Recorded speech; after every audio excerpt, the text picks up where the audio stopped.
सास की अंतिम इच्छा। देखिए माँ जी, वो पड़ोस की लुटन मौसी है ना, उनकी बेटा बहू उन्हें गोवा ले जा रहे हैं। अरे क्या बात कर रही है बहू, उसके तो ना मुंह में दांत है ना सर पर बाल, क्या करेगी गोवा जाकर। अपनी अपनी किस्मत है माँ जी, लुटन मौसी मरने जो वाली है। हैं? अरे बहू ये कैसा मरना हुआ जो पहले से ही पता है और ऊपर से गोवा भी घूमने जा रही है। बोला ना माँ जी, ये अपनी अपनी किस्मत है। बात हुई थी मेरी लुटन मौसी की बहू से, बोल रही थी कि चलो दवाई में जो पैसा लगेगा वो गोवा में लगा देते हैं। सास को बहू की बात से पता नहीं क्यों नफरत की बदबू आ रही थी, लेकिन वो कुछ नहीं कहती और कमरे में जाकर लेट जाती है। क्या बात है, लुटन के तो मजे ही मजे है। वैसे आइडिया बुरा नहीं है, थोड़े से पैसे लगाओ और सीधा गोवा की सैर। मैं भी चलती हूँ गोवा। अगले रोज सास तय वक्त पर उठती नहीं। अरे देखो जी, माँ जी अब तक उठी नहीं। आज दूध वाले से दूध और काम वाले के लिए दरवाजा मैंने ही खोला है। अब कम से कम माँ जी का ये तो सुख है कि सुबह जल्दी उठना नहीं पड़ता। अरे बड़ी अजीब हो तुम, मेरी माँ सुबह से उठी नहीं है और तुम्हें चिंता दूध और काम वाली की है। अरे तुम्हें चिंता है ना, तो जाओ जाकर देखो क्या हो गया। वैसे मेरी किस्मत कहाँ लुटन मौसी की बहू जैसी। बेटे को माँ की चिंता होती है, वो सोचता है कि कहीं माँ की सांसें तो नहीं रुक गई और हमें पता ही नहीं चला। बेटा माँ के कमरे में जाता है और वहाँ जाकर, माँ क्या हो गया है तुम्हें? बेटा लग नहीं रहा कि अब मैं बचूंगी, लल्लन डॉक्टर के पास ले चले। अरे कैसी बात कर रही है माँ, तेरी तबीयत सीरियस है और मैं तुझे लल्लन झोला छाप डॉक्टर के पास ले जाऊं? ना ना ना।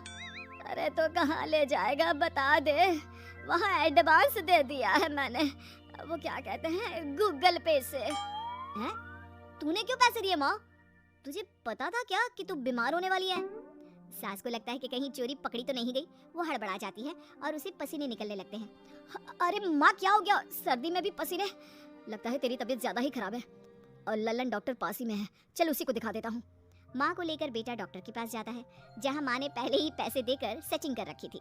डॉक्टर के क्लिनिक में जाते ही डॉक्टर की ओवर एक्टिंग की दुकान खुल जाती है। हाय राम माँ जी, हे भगवान, अब तो कुछ नहीं हो सकता, ये तो मरने वाली है बेटा। हैं? ओए डॉक्टर है इसलिए इज्जत से बात करूंगा, नहीं तो मेरी माँ को देखे बिना ये बकवास करने के लिए तेरे मुंह में घूंसा मार देता। अरे ना ना बेटा ऐसे मत बोल, वो डॉक्टर है, उसे वो दिख जाता है जो किसी को नहीं दिखता। हाँ माँ शायद तू ठीक बोल रही है। डॉक्टर क्या दिखा आपको? हमारे डॉक्टर जी, जिन्होंने पहले से ही माँ से बोलने के पैसे ले रखे थे। यमराज, काला भैंस, वो तुम्हारी माँ को ले जा रहा है, ले जाओ इन्हें। यार माँ ये डॉक्टर ही है तांत्रिक, क्या क्या बोला जा रहा है? अरे बेटा वो डॉक्टर है, उसे वो दिखता है जो किसी को नहीं दिखता। इनकी हर इच्छा पूरी करो, क्योंकि हम नहीं चाहते कि इनकी कोई भी इच्छा को अधूरी रखा जाए। निराश मन से बेटा माँ को लेकर घर आता है। माँ आज से मैं ऑफिस नहीं जाऊंगा, चल तुझे वो झूले वाले पार्क में ले चलता हूँ जहाँ तू पिताजी के साथ जाया करती थी। ठीक है बेटा चल, लेकिन साथ में वो बीड़ी का बंडल रख लेना, तेरे पिताजी वहीं झाड़ी में पिलाते थे मुझे। माँ कैसी बात कर रही हो, वैसे भी जीवन के 4 दिन बचे हैं और तुम।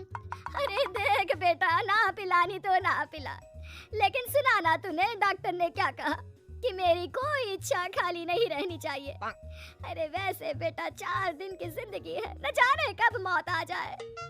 माँ के मुंह से मौत का नाम सुनकर बेटा गंभीर हो जाता है, उसकी आंखें लाल हो जाती है। वो माँ का हाथ पकड़ लेता है। माँ को भी लगता है कि उसकी मौज मस्ती कहीं बेटे को डिप्रेशन में ना डाल दे।